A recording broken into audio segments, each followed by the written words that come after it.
Summary of The Drunkard by Frank O'Connor. Mick Delaney plans to go to the funeral of Mr. Dooley, a traveling salesman with ties in high places, when he dies. Mrs. Delaney, Mick's wife, doesn't like how this sounds.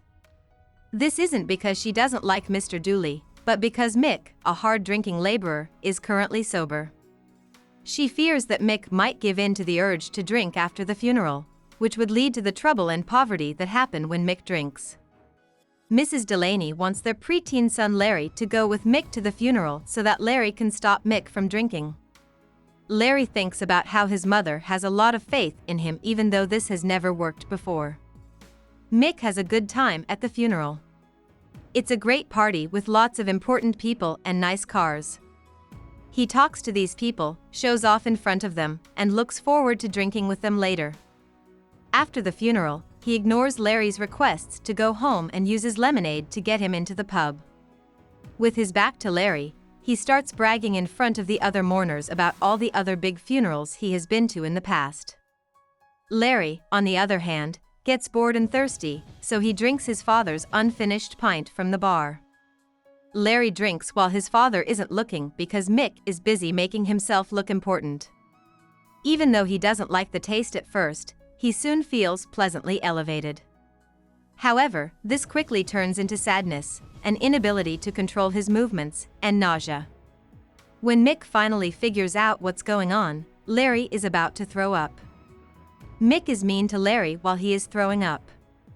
He won't hold his son because he doesn't want to ruin his best suit. He scolds Larry for making a fool of himself, and he doesn't care that Larry hurts his eye when he walks into a wall.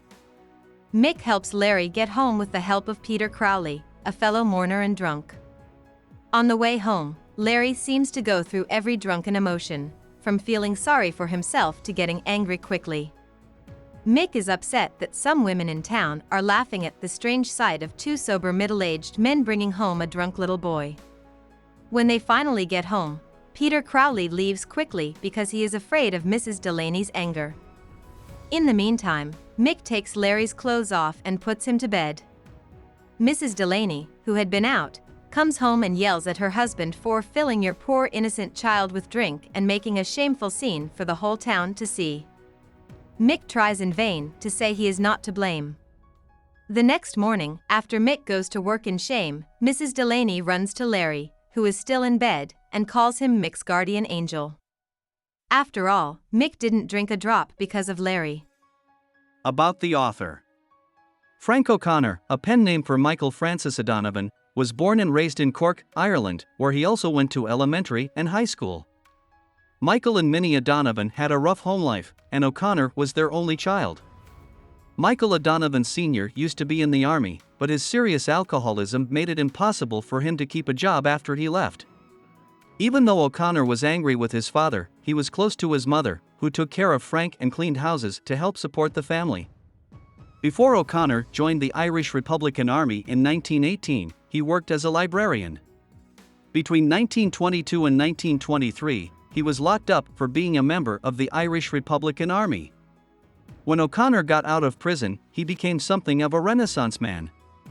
O'Connor was an Irish teacher and librarian, and he also worked as a reporter for the Ministry of Information in the UK during World War II. He was also on the board of directors for the Abbey Theatre.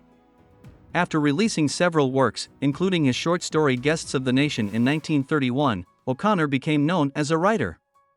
After he and his first wife, Welsh actor Evelyn Bowen, broke up, O'Connor took teaching jobs at Northwestern, where he met his second wife, Harriet Rich, and Harvard in the United States. While O'Connor was living in the US, he became known for his short stories, many of which were published in The New Yorker. In 1961, O'Connor went back to Ireland after having a stroke while he was teaching at Stanford University. After a year, Trinity College in Dublin gave him a Doctor of Letters. Frank O'Connor kept writing until he died. On March 10, 1966, he had a heart attack in Dublin and died. Hope we summarized it fully and you liked it.